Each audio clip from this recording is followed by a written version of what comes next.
every day at lunch, I didn't know where I was going to sit. I just had to pick a group, and it was kind of all random. And it would have been so much easier to have a place that was like my clique and my home.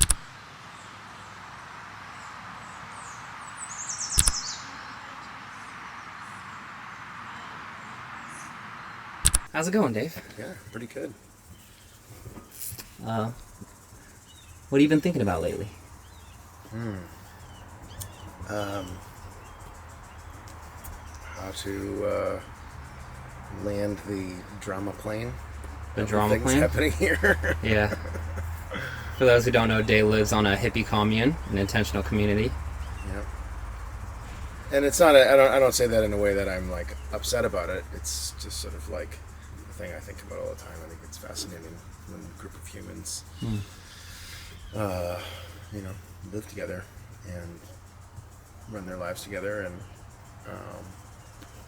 so yeah, I've been thinking about that a lot. Why'd you choose to live in a community? Well, community really chose me, Jacob. No, I felt like, I've community, the idea of living and sharing life with other people, sharing resources, helping each other out has just always been something that I didn't know there was a thing called intentional communities until I did. But when I was in the Navy, when I was at the Naval Academy, it was all community for me. Even when I moved to San Diego, I had a bunch of classmates from college that were there, and I was like, man, let's all get together and cook a meal once a week, and then have everybody over, and then let's just do that. And we have to cook dinner every night, and it didn't end up happening, but it was like that just made sense to me. Like, why wouldn't we do that? Why would we all have to own one lawnmower? Yeah, each. Why don't we just put a shed at the end of our street and share it, and have a little sign-out sheet and all that. So, I got pretty clear in maybe 2016, 2017 that community living was going to be the way for me, and so I moved in here initially just thinking I wanted to kind of learn from the founders here and kind of be an apprentice, and I did. And that was what I did. Most definitely. And that's why I came here. And then I just ended up liking it and staying. But I really didn't plan on staying much past 6 months or a year. You're just checking it out, seeing what it's like. Well, I wanted to learn. I wanted to do community, and I thought, okay, my friends and I are going to buy some land and do our thing, but I didn't have any experience, and it felt like, well, I should probably actually just go live in one before I start one. I mean, that was, kind of my thoughts on that. That's really practical. All those Silicon Valley people, there was a movement of them who all quit and wanted to start a farm, and then they'd never actually been on a farm or start a farm, and they did it, and they're like, oh, this actually sucks. Oh, totally. No, I remember your dad posted this video from this guy who gave a TED speech or something, and he was like, oh, I'm meeting with this guy. He's it's all about community, and this TED talk was from 4 years prior, and it was this guy was just laying out, this is what we're doing. We've got all investor money. We're gonna basically laying out the vision for intentional community, and it was 4 years prior. And I said to your dad, I said I was like, I mean, it's cool to meet the guy, but I said, I bet you anything that he hasn't done anything. I bet you anything that he's not living on property with people. It's actually not happening. And I was right, But I have a lot of friends that love to just talk about it. Talk, and also, as our friend Dine Leaf Christian would say, it's because the other question is well, if they're going to try to do community, why don't they go visit existing communities, or why don't they? Thank you. Oh my gosh, look at this. Gorgeous. Wow. Community. Malachi, pay attention to this. Look at that. That's a glass of water right there. That's a glass of water. That'll get you some Ethernet. So I forget what I was saying. It's okay. That water's wow. That's great. That was some bougie water. Lemon and mint. Come on. What else do you need in this life? That's it. Is living in community worth it? Worth all the drama? For me, it totally is. You kind of like the For a drama. lot of people, I don't think it would be. Yeah, some people who live here, they find out. Excuse me, dog. Cute dog bumping the frame off frame. Yeah. Yeah. I mean, it's like you maybe like starting a business for some people. For some people, that's worth it. Yeah. Some people, that's not worth it. Like, just give me a good job and let me go on my life. Yeah, it's hard to know until know? you're actually in it too. Yeah, I think there's a, because then the question, of course, is people like ask themselves, like, how do I know whether that's worth it for me? And there's a writer named Mark Manson who I like him. I think, yeah, I like him. He said something cool about, he was talking about sort of finding your purpose, which is a whole other discussion that I don't love, but, he was saying something that actually Elizabeth Gilbert quoted him on, which I loved, which was this idea that when you're looking for the thing that kind of lights you up, you can pay attention to the things that you like, but actually paying attention to, like, are you kind of interested in and a bit romantic about the parts of it that are shitty? And that usually is a much better indicator of where something's a good fit for you. So, like, for me, like, I love meetings. I love the interpersonal work. Yeah. I don't always love it, because of course that's part work. of the idea. It isn't, always just easy, but I look forward to it. Like, I dream about it, and I don't dream about, sleeping in my office and working 16 hours a day and starting a fucking business and flipping it and selling it to investors and shit. Like, no, I don't. That's not exciting to me. Yeah. I dream about, like, having my days completely free so I can build decks and tiny houses and shit. And help me out with my YouTube channel. Yeah, exactly. Yeah. So. That's a beautiful thing. One thing I like about you, Dave, is that you're definitely, like, interested in designing your own lifestyle. Like, you take that as your own responsibility instead of just, like, not asking yourself the questions of, like, do I actually want to live this way? What is my path? Because I feel like there's a lot of inertia with people, and there's, like, this big engine, like, right from school of, like, oh, there are 3 paths. If you're good at school, you can do this and this, and if you're not good at school, you can do this and this. And I've always liked how you're like, I'm gonna do me. I'm gonna live on a hippie commune and chill. I mean, it took time, Yeah. It wasn't like if you met me maybe at 22, it would be different. But I think it was definitely.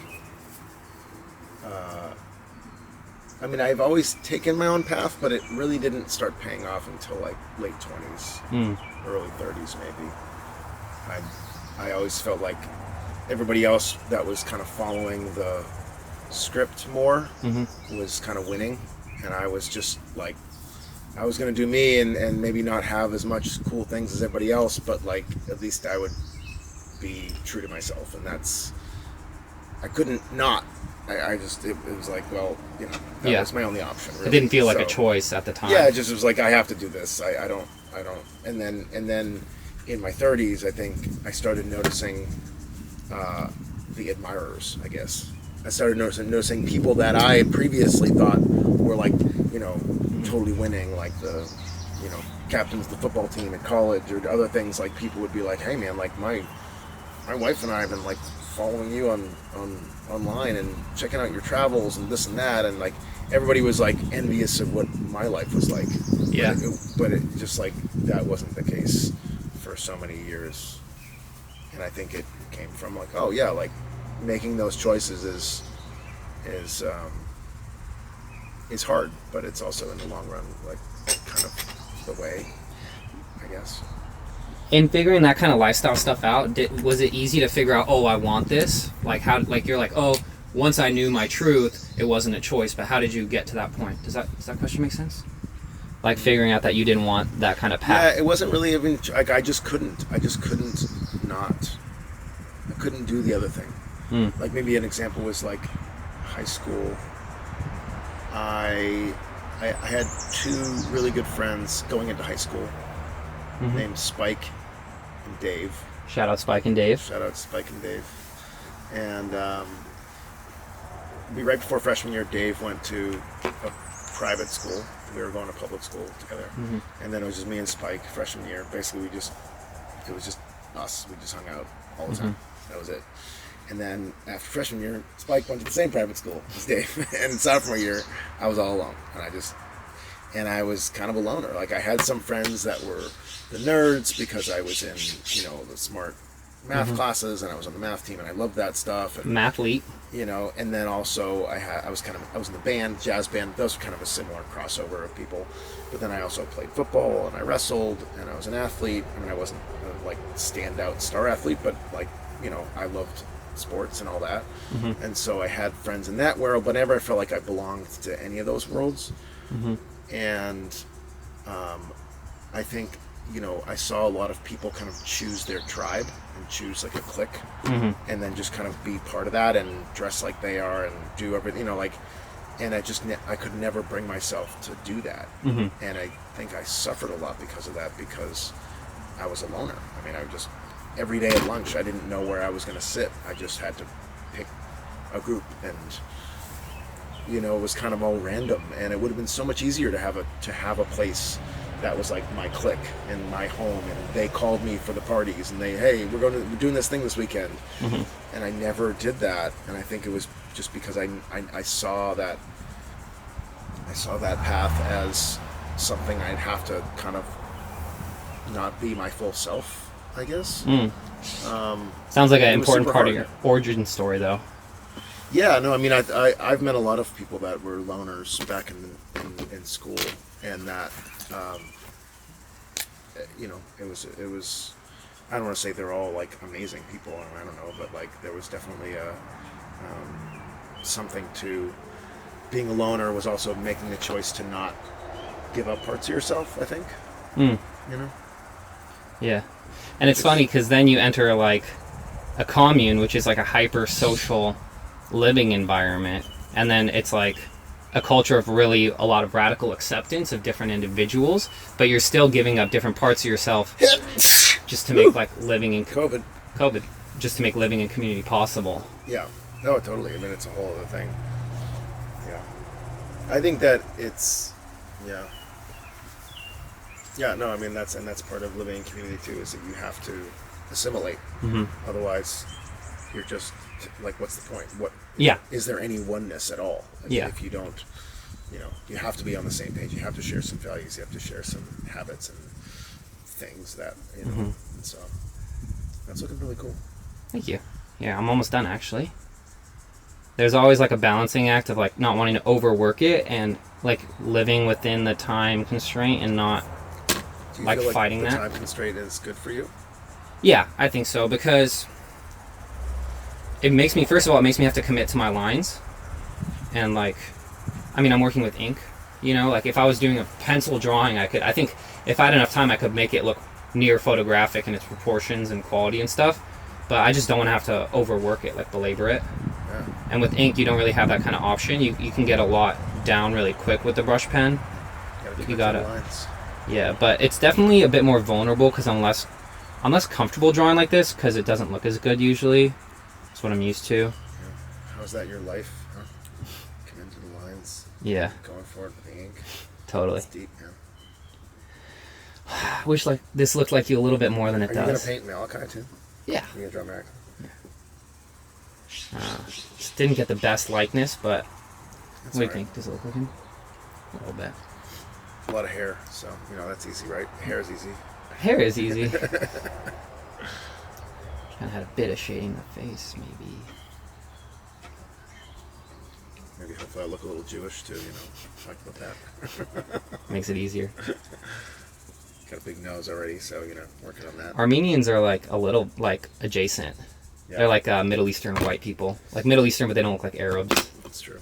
Well, they're also Christian, which is a big thing that separates them. That it was funny, like I didn't really even see myself as Middle Eastern until I took a 23andMe, and I was like, and then it was just like, you're from that region, and it was like, and it later actually is said just Armenian specifically, but I'm 100% Armenian. My family is that, but it's like I grew up in the suburbs of Boston where a lot of people were Italian, and so like my complexion was not uncommon. So it wasn't like anybody was like trying to POC me. Or Yeah, something, be you know? other. And so, yeah, it was fascinating. Yeah, it's interesting, like with time, like how these boundaries are shifted. I mean, Irish and Italians used to not even really be considered white. Jews, you know, in the early 1900s, Jews were all the athletes. Really? You know that? Like black people now, kind of, where they're like put in that. That's Oh, yeah. how they see opportunity. Yeah, totally. Um, And they definitely weren't considered white for a while. and Middle Eastern people were considered Asian. Like Turkic peoples used to be considered Asian, and now it's like viewed as a different identity. It's Yeah. the 27th today? It's fascinating. I don't know. I'm hoping it's the 27th today.